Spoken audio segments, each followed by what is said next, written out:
Hi, I'm Tim Fryar, pastor of Christ Centered Church, and you're watching Christ Centered TV on YouTube. Thanks for joining us today. Recently, I've been doing a series that highlights God's activity in our lives. It's important that we understand that we serve a God that cares about us, that's in touch with what we do and where we are. That regardless of what goes on in your life, even though we can't see God on the surface, that God is oftentimes behind the scenes, causing all things to work for our good. All things, inclusive of everything, to the exclusion of no thing. God knows how to recycle the junk of our lives, even when we mess it up. He knows how to recycle it and cause it to work for us. He's a great recycler. He has a plan for our lives, and He has so much invested in us that He walks with us through every point of our lives to make sure that everything connects. Watch this sermon. We'll be back in a few minutes. So anyway, after all, He got a double portion of everything. Wouldn't you want two if you could get two instead of one? So He just says, hey, I want the double portion.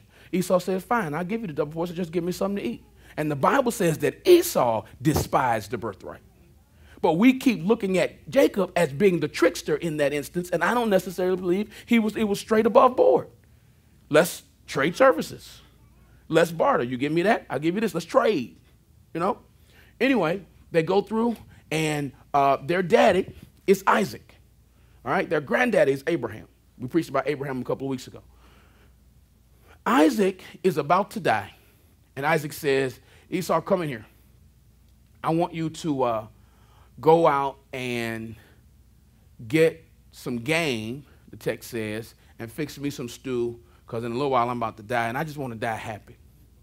Okay? So Esau was the more robust outside guy. Jacob was the more inside guy. Okay, he was the inside guy. He was not the outdoorsman. As a matter of fact, he obviously was a Food Network guy because he had the lentils ready when Esau came in and was hungry. You understand? He stayed in the house. Okay, so Isaac says, I'm calling my oldest boy. I want you to go fix me some of the stew that you make right before I die. Bring it back in here. Rebecca, the boy's mama, heard it, went to Jacob and said, hey, Jacob, your daddy is about to confer blessing on Esau, and I need you to go out, kill a goat. I'm going to make the stew for you, and you come back in and you get the blessing. Jacob was a mama's boy. Okay? He was a mama's boy, obviously, because his mama now helping him. And we keep dogging him out for being such a trickster, but there was something right in him, because when that came up, he said, hold on, Mama, you trying to get Daddy to curse me. That ain't right. She's like, you better listen to what I say. Look at the text. Read the text. So he goes out, gets the goat. She makes the stew. And then he says to her, now, how are we going to trick Daddy? Because Daddy's blind now. He's that old. How are we going to trick Daddy? Esau is a hairy dude. He's an outdoorsman. I am not a hairy guy because I'm an inside guy. Now, scientists will tell you that back in the day, the whole hair thing was really to protect you. And those that really worked in the sun had more hair. Check out your science. Anyway, so he was an outdoor guy. So he says, now, Daddy going to be able to, he can't see, but he can tell. And his mama said, I got you. So they kill the goat. She makes the stew. She takes the skin from the goat and sticks it on Jacob. Who is the trickster, really? I'm not preaching that, but I just thought I want to ask that question. I wouldn't even think to do that. So she took the hair and put it around his neck and stuff. So when he walks in, he said, Dad? His dad say, who was that? He said, it's Esau. He said, Esau? Come closer. Let me smell you. He says, smell like Jacob. He says, no, it's Esau. He says, come here, let me feel you. So he touches, he said, oh, okay, it's Esau with the voice of Jacob. that in and of itself will preach. I got to leave this alone. I'm going to leave all that alone. So anyway, he eats the stew. He's happy. He confers the blessing, okay? He was not supposed to get the blessing because he wasn't the oldest. He gets the blessing, and he slides out. So he's like, got the blessing. I got the birthright. That's what's up. So then Esau comes in. Esau comes in, and he said, who is that? He said, it's Esau. He said, Esau? I already had some stew. What's going on here? And he said, what do you mean? Come to find out, Jacob stole the blessing. Esau was hot. He hot. He said, I'm sensing that my daddy is about to die, so the days of mourning are coming for my dad. But after I stop crying, I'm going to kill Jacob. That's what he says. That's what he says. After I stop crying, I'm going to kill Jacob. The word gets out, goes to Rebekah. Rebekah goes to her boy and says, Jacob, your brother hot with you. He hot. He hot. She said, this is what I need you to do. You need to listen to me. You need to get out of here, okay, until your brother cools down. Okay? So she goes in there. Y'all going to have to preach Rebekah. Because she goes in there now. Because the dad understands that there was a trick going on because Esau is begging for a blessing. He's like, is there anything left for you to bless me with? It's like, no, I gave it to your brother. That's amazing to me. It's amazing to me because I can't preach that, but can we be blessing people as if we can just pass out blessings just like it's a business card. And Isaac says, no. I don't have but one blessing. I can't pronounce it over everybody. It just don't come all willy-nilly. There's one. You understand what I'm saying? And that ain't what I'm teaching, but I just thought So anyway, he says, she talks to him and kind of gets him to buy in. So Jacob's about to leave out. He lays some more blessing on him. This woman has some power. Y'all read that. Okay, so here we are in the text that Jacob has left the house. He has left the house because his brother is about to kill him. Okay? There is just simple drama in the house. Just drama in this family. And now Jacob is on the run. Fundamentally, he's running for his life. And he's on the run. He's on his way, the text says, toward Haran.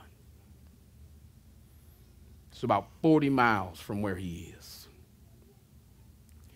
He is now in the middle of nowhere because of the drama that is in his life.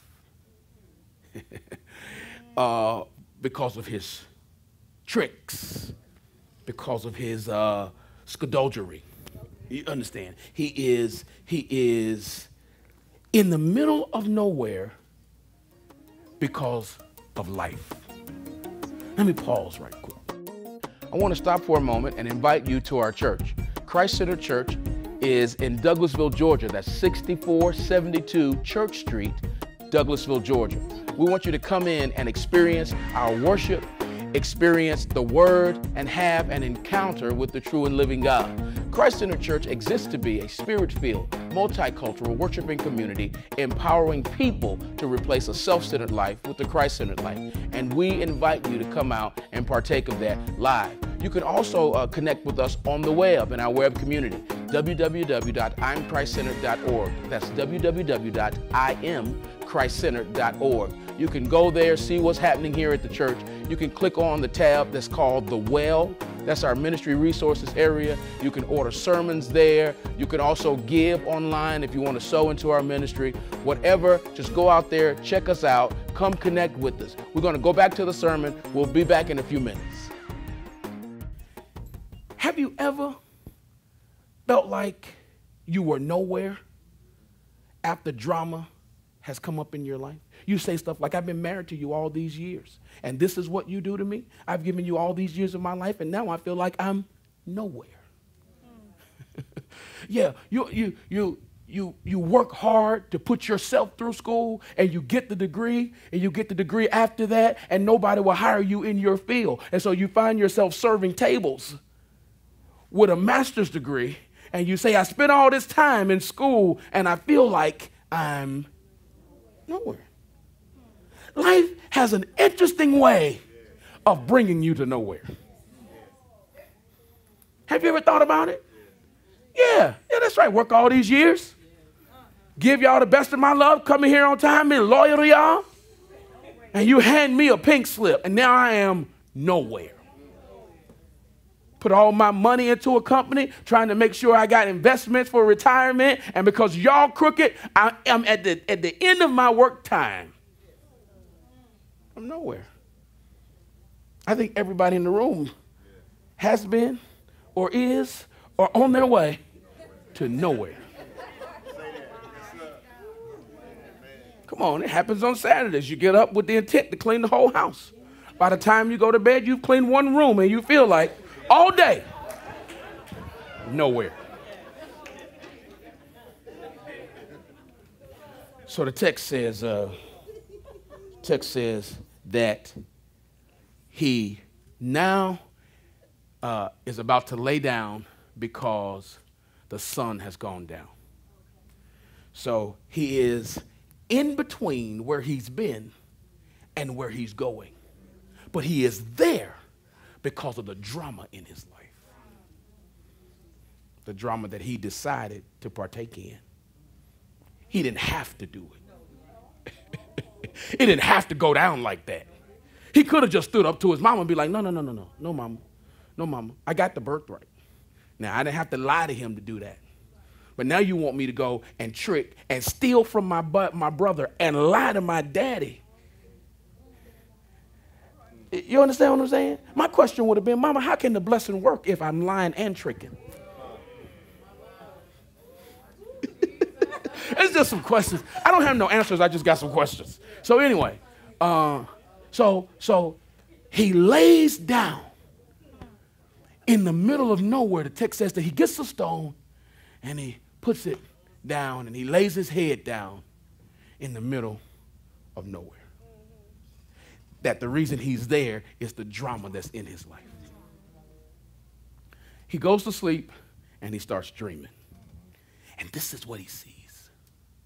He sees a ladder. And on the ladder, there are angels that are ascending and descending. The ladder is tall. It reaches from the heavens, from the earth to the heaven.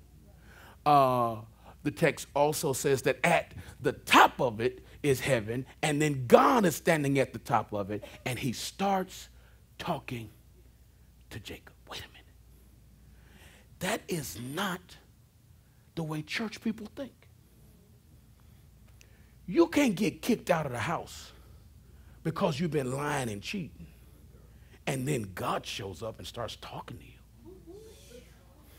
That's just contrary to what we believe in the church. We don't believe stuff like that. We believe that God has shut you out because you are nowhere and it's your fault that you're nowhere.